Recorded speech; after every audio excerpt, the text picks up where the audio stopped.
పితా పుత్ర పవిత్రాత్మ నామమున ఆమేన్. ప్రభువు మీతో ఉండునుగాక.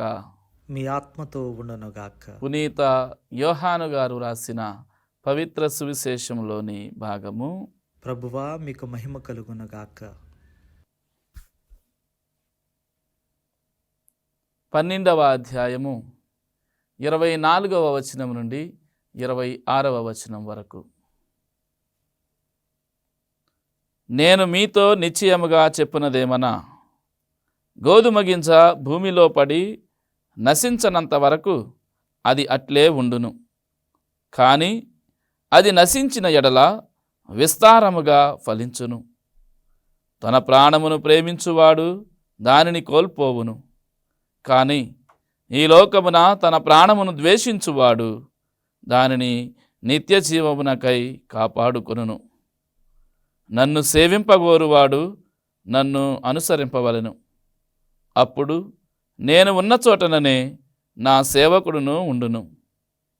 ఎవడైనను నన్ను సేవించిన ఎడల వానిని నా తండ్రి గౌరవించును. ఇది క్రీస్తు సువిశేషము. క్రీస్తువా మీకు స్తుతి కలుగునుగాక. ఏది నిజమైన సంపద? ప్రియ సహోదరి సహోదరులారా, నిజమైనటువంటి సంపద ఈ లోకానుసారముగా మనం పరిశీలించినట్లయితే ఆస్తిపాస్తులలోనూ పెద్ద పెద్ద భవనాలలోనూ చూసుకుంటూ ఉంటాం. కానీ వాస్తవంగా అది నిజమైన సంపదేనా? ఈనాటి పునీతుని యొక్క జీవితం మరియు పఠనాలు ఏది నిజమైన సంపద, ఏది దేవుడు మెచ్చినటువంటి సంపద, దేవుడు కోరుకునేటువంటి సంపద అనేది మనం గ్రహించుదాం.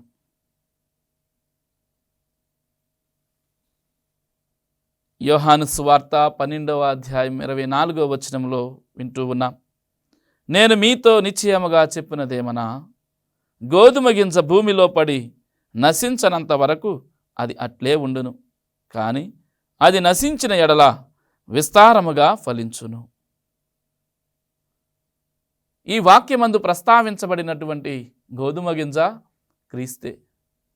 క్రీస్తు శ్రమల ద్వారా, మరణ పునరుత్థానాల ద్వారా సమస్త మానవాళికై తన ప్రాణమును ధారపోసెను.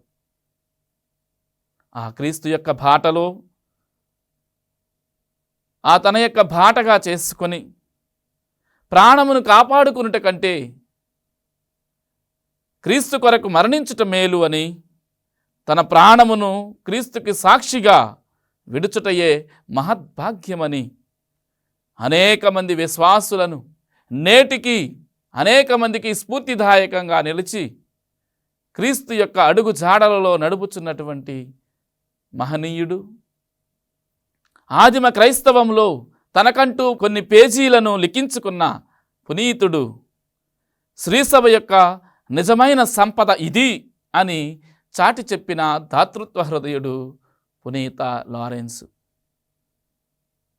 ప్రియ సహోదరి సహోదరులారా,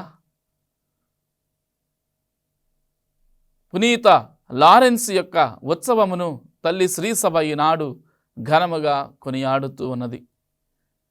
ఈ పునీతుడు 3వ శతాబ్దములో రోము నగరములో ఒక డీకనుగా తన బాధ్యతలను నిర్వహించాడు. పేదలను సంరక్షించడం, అవసరములో ఉన్న వారిని పేదలను సంరక్షించడం, అవసరములో ఉన్న వారికి శ్రీసభ నిధులను అందించడము తన యొక్క బాధ్యతగా నిర్వహించాడు. పేదలను వేదహింసల సమయంలో రోమను అధికారులు శ్రీసభ యొక్క ఆస్తిపాస్తులన్నిటినీ కూడా తమకు అందించవలసిందిగా కోరినప్పుడు లారెన్స్ ఆ యొక్క ఆస్తిపాస్తులన్నిటినీ కూడా అమ్మివేసి ధనముగా చేసి ఆ ధనాన్ని పేదలకు నిర్భాగ్యులకు, నిరాశ్రయులకు పంచిపెట్టాడు. వారినే తీసుకుని వెళ్ళి ఆ అధికారుల ముందు ఉంచి, ఇదిగో శ్రీసభ సంపద ఇదియే అని వారికి తెలియజేశాడు. ఆ విధంగా ఆయన పలికినటువంటి మాటలు విని శ్రీసభ యొక్క సంపదనంతటినీ కూడా అమ్మివేసి దుర్వినియోగపరిచినందుకు గాను ఆ అధికారులు కోపోద్రిక్తులై తనను వేదసాక్షిగా మరణానికి గురి చేశారు. ప్రియ సహోదరి సహోదరులారా, నిజమైన సంపద, మరి ముఖ్యముగా శ్రీసభలో నిజమైనటువంటి సంపద పెద్ద పెద్ద భవనములు కాదు, ఆస్తిపాస్తులు కాదు. మరి ఏంటి నిజమైన సంపద అంటే, పునీత లారెన్స్ యొక్క జీవితం ద్వారా మనకు అర్థమవుతుంది, దేవుని యొక్క ప్రజలే నిజమైన సంపద అని. మరి ముఖ్యంగా పేదలు, నిర్భాగ్యులు, నిరాశ్రయులు, ఎవరు పట్టించుకోనటువంటి వారే శ్రీసభ యొక్క నిజమైన సంపదలుగా కొనియాడబడుతూ ఉన్నారు. ఈనాటి మొదటి పట్టణంలోనూ పౌలు యొక్క మాటలలో ఈ విధంగా అంటూ ఉన్నాడు. కొరింథీయులకు రాసిన 2వ లేఖ 9వ అధ్యాయము 6వ వచనములో ఇలా అంటూ ఉన్నాడు, విత్తనములు కొలదిగా చల్లిన వానికి కొలది సంపదయే పండును, ఎక్కువ విత్తనములు చల్లిన వానికి ఎక్కువ పంట పండును, ఇది జ్ఞాపకం ఉంచుకొనుడు. ప్రియ సహోదరి సహోదరులారా, పునీత లారెన్సు ఎక్కువగానే విత్తాడు, ఎక్కువగానే తన యొక్క సేవను అందించాడు. తన యొక్క సమయాన్ని, తన శక్తిని ఈ సేవ చేయడంలో, క్రీస్తు యొక్క అడుగుజాడల్లో నడుపుచటలో ఆయన ముందున్నాడు. అంతేకాకుండా తన యొక్క ప్రాణం పోతుందని తెలిసినా సరే, అధికారులు తన యొక్క ప్రాణహాని ఉందని గ్రహించినా సరే, ఆయన ఎటువంటి భయం కానీ జంకు కానీ లేకుండా పునీత లారెన్సు తన యొక్క ధైర్యాన్ని, విశ్వాసాన్ని ప్రదర్శించాడు, నిజమైన సంపదను కాపాడగలిగాడు. అదేవిధంగా ఆయన అనుకూలముగా ఉన్న సమయంలోనూ, ఎటువంటి ప్రమాదం లేనటువంటి సమయంలో తన యొక్క సేవను నిర్వర్తించాల. ఆ సమయంలో వేదహింసలు అధికంగా జరుగుతూ ఉన్నాయి, క్రైస్తవులపై దాడి అధికముగా జరుగుతుంది. అటువంటి సమయాలలో కూడా ఆయన తన యొక్క సేవను నిర్వర్తించాడు. సేవ చేయడంలో వెనుకంజ వేయకుండా ముందుకు నడిచాడు. మరి ముఖ్యంగా ఆయన సంతోషముతోనూ ఉదారతతోనూ ఈ యొక్క సేవను అందించాడు. ప్రియ సహోదరి సహోదరులారా, పౌలు యొక్క మాటలలో కొరింథీయులకు రాసిన 2వ లేఖ 9వ అధ్యాయం 7వ వచనంలో ఇలా అంటూ ఉన్నాడు, సంతోషముతో దానమనొచ్చు వానిని దేవుడు ప్రేమించును. లారెన్స్ యొక్క జీవితంలో ఇది స్పష్టంగా కనిపిస్తూ ఉన్నది.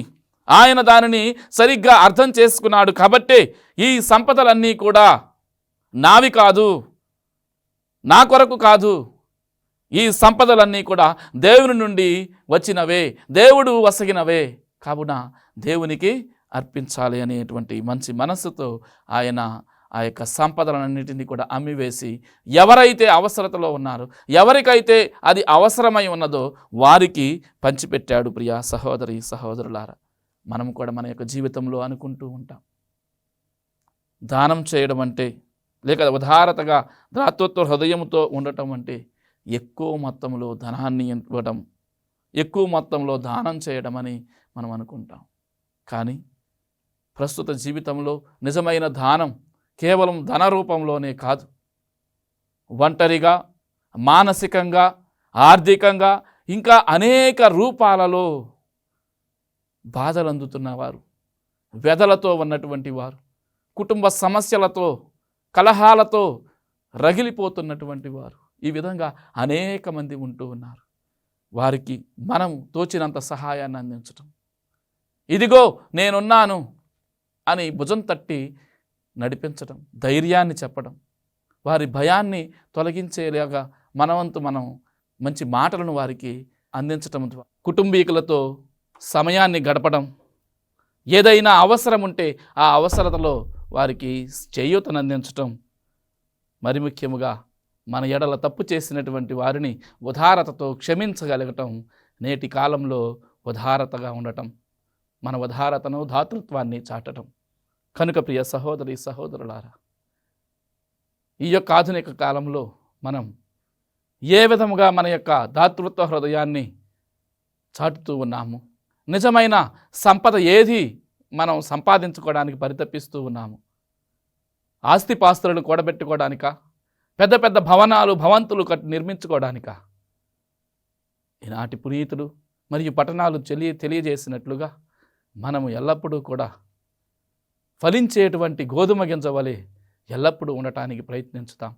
పునీత లారెన్స్ గారి యొక్క మధ్యస్థం ద్వారా ఎల్లప్పుడూ మనం ప్రభుని యొక్క ప్రేమను మన తోటి సహోదరి సహోదరులకు చాటేటువంటి మంచి సుగుణాన్ని మనకు దయచేయమని అడుగుదాం. అందరం కలిసి ప్రార్థించుకుందాం. దయగల సర్వేశ్వర, ప్రేమగల తండ్రి,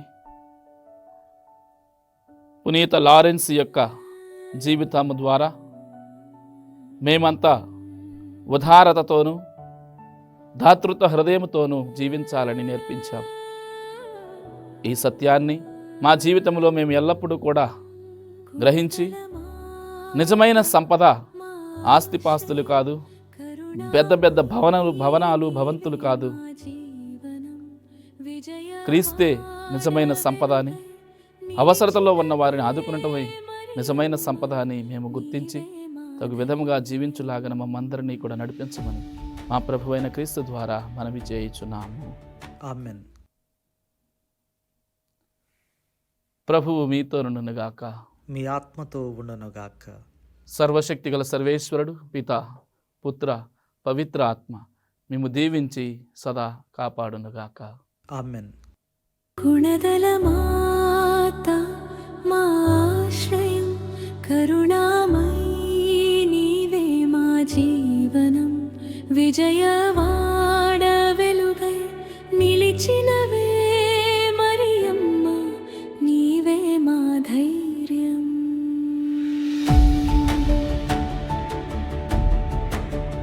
కొండపై వెలసిన పవిత్ర